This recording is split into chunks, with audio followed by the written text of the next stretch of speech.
homme bien portant est un malade qui s'ignore, dit un vieil adage. Ailleurs qu'en Amérique, c'est après la fin de la Seconde Guerre mondiale que l'intervention de l'État dans l'économie connaîtra son âge d'or.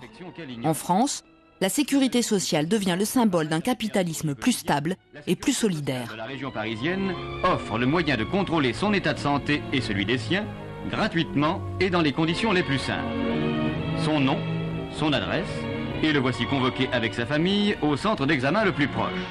L'État-providence, ce sont donc toutes ces politiques, l'assurance retraite. Donc à l'époque, il y avait des assurances retraite mais qui étaient privées. Donc des systèmes de retraite qui ont été généralisés, les systèmes d'assurance maladie, les systèmes d'assurance chômage et dans certains pays comme la France, en plus, les allocations familiales. Donc ça a permis de garantir les ménages contre toute une série de risques qui étaient jusqu'à présent pris en charge par l'épargne individuelle, et donc de libérer une partie du revenu pour la consommation. C'est la grande période de la reconstruction. C'est une période qui n'est pas très longue, qui dure à peu près 30 ans, c'est ça on va dire, jusqu'à 70-74. C'est une période social-démocrate, de grande égalité sociale, de grand interventionnisme public.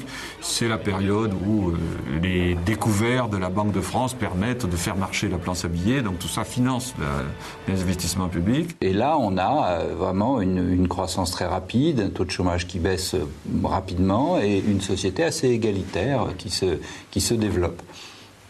Et puis ce système-là se grippe.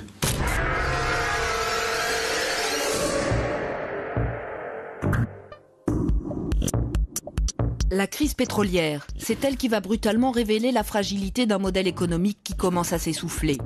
En 1973, puis en 1979, les pays du Golfe, membres de l'OPEP, décident d'augmenter les prix du pétrole pour accroître leurs revenus. Pire, ils menacent d'interrompre purement et simplement leurs approvisionnements. Les compagnies pétrolières, déjà, sont accusées de profiter de la situation et d'entretenir la spéculation. Je voudrais souligner ce point, les grandes compagnies pétrolières ne sont pas autorisées à faire des bénéfices excessifs et devront fournir au peuple américain les chiffres exacts de leur stock.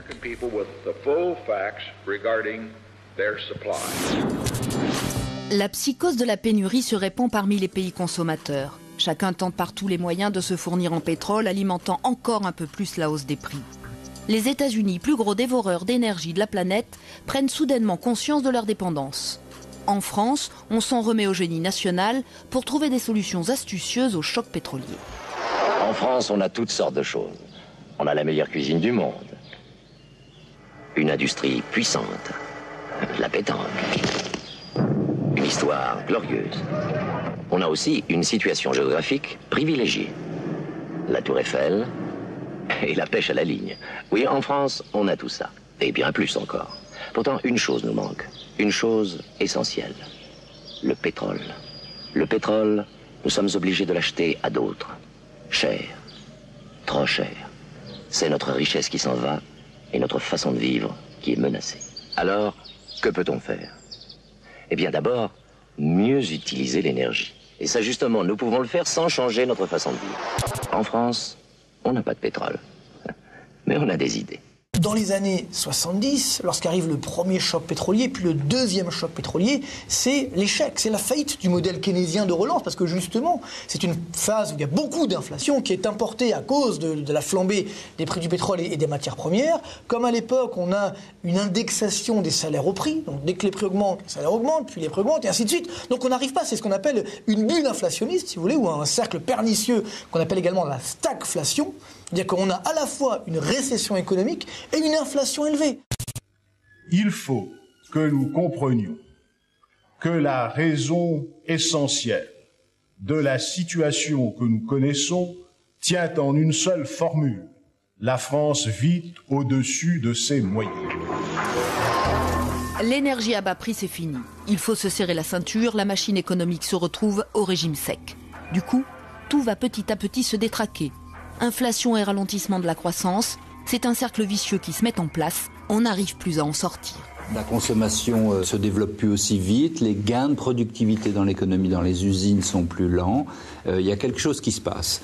Et c'est sur ce grippage que renforce évidemment une inflation très forte due en partie au pétrole, que naît, je dirais, une révolution conservatrice